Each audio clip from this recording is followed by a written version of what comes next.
Puji nama Tuhan, hari ini kita akan sama-sama merenungkan kebenaran firman Allah. Sebelumnya mari kita sama-sama satu di dalam doa. Bapa di surga, di dalam nama Tuhan Yesus Kristus, sebentar kami akan merenungkan kebenaran firman-Mu. Biarlah kami boleh menangkap pesan-pesan-Mu di dalam kebenaran firman-Mu yang kami renungkan hari ini, supaya hidup kami semakin bertumbuh, semakin dewasa, semakin mengenal jalan-jalan-Mu, dan semakin hidup di dalam kebenaran-Mu. Terima kasih ya Tuhan. Kami akan merenungkan firman-Mu dalam nama Tuhan Yesus Kristus. Haleluya. Amin. Kita akan membaca di dalam 1 Samuel pasal ke-10 ayat yang pertama.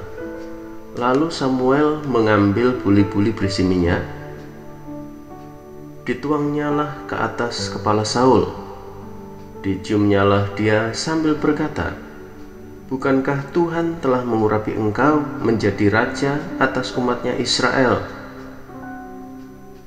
Saudara dikasihi oleh Tuhan, hari ini kita bisa melihat bagaimana Tuhan tetap mempersiapkan Saul dengan baik.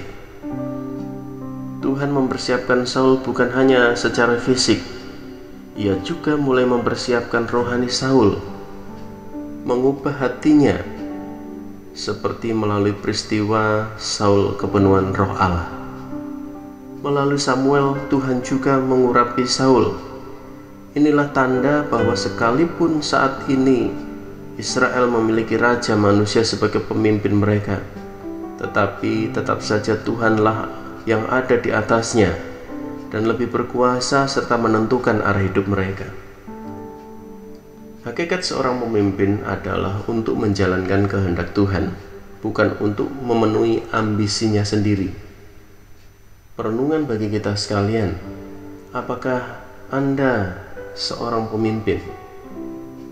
Pemimpin di gereja, pemimpin di tempat kerja, pemimpin di organisasi atau di kalangan masyarakat? Atau mungkin saudara seorang pemimpin dalam keluarga? Ingatlah ini selalu, apalagi jika kita sendiri selalu meminta pada Tuhan agar Ia memberkati kita dalam menunaikan tugas dan tanggung jawab memimpin orang lain. Doa-doa kita mestinya tidak berhenti hanya ketika kita sudah berhasil menjadi pemimpin, atau ketika kita sudah berhasil melalui masa-masa kritis dalam kepemimpinan kita. Berbagai kisah raja-raja Israel yang dimulai dari Saul akan mengajarkan bahwa ketaatan pada Tuhan bagi seorang pemimpin adalah ketaatan yang harus dilakukan di segala situasi. Di sisi lain, hari ini juga mengingatkan kita untuk menyadari bahwa seorang pemimpin adalah alat Tuhan. Mereka memang harus dihormati, tetapi tidak dihormati apalagi dikultuskan hingga melebihi atau menyamai Tuhan. Kita juga harus sadar bahwa seorang pemimpin pun bisa salah. Jika ia mulai menyimpang, baiklah kita mengingatkan dan minimal berdoa agar Tuhan meluruskan kembali jalan mereka. Pemimpin adalah alat Tuhan untuk melaksanakan kehendak-Nya. Karena itu, mari saudara, kita belajar untuk tetap memposisikan hidup kita bahwa kepemimpinan sepenuhnya ada di tangan Allah. Dialah yang berhak untuk menentukan arah langkah hidup kita, dan Dia juga yang akan membuat kita berhasil menempuh perjalanan, mengatasi masalah, dan melawan segala tipu daya iblis dan dosa yang setiap saat bisa menjatuhkan kita.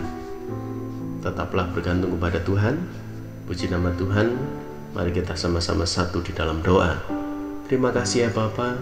Kami berdoa Tuhan bagi pemimpin bangsa kami. Kami berdoa Tuhan bagi pemimpin yang ada di gereja kami. Kami berdoa juga Tuhan bagi pemimpin-pemimpin dalam keluarga. Dan juga mungkin saat ini kami sendiri adalah seorang pemimpin dalam keluarga, dalam organisasi, dalam tugas dan tanggung jawab yang harus kami kerjakan. Kami belajar menjadi pemimpin yang bertanggung jawab, yang bisa menjadi teladan, pemimpin yang juga tetap menempatkan Engkau sebagai pemimpin yang berotoritas, yang sanggup membuat kami mengemban tugas dan tanggung jawab itu dengan baik. Bahkan kami adalah pemimpin yang terbatas, yang memerlukan Gembala Agung, pemimpin besar yang tidak terbatas, yaitu Engkau sendiri. Terangi jalan kami, tuntun hidup kami. Terima kasih ya Tuhan, bersyukur kepadamu. Kami alaskan doa ini dalam nama Tuhan Yesus Kristus. Haleluya. Amin. Puji Tuhan, Tuhan memberkati.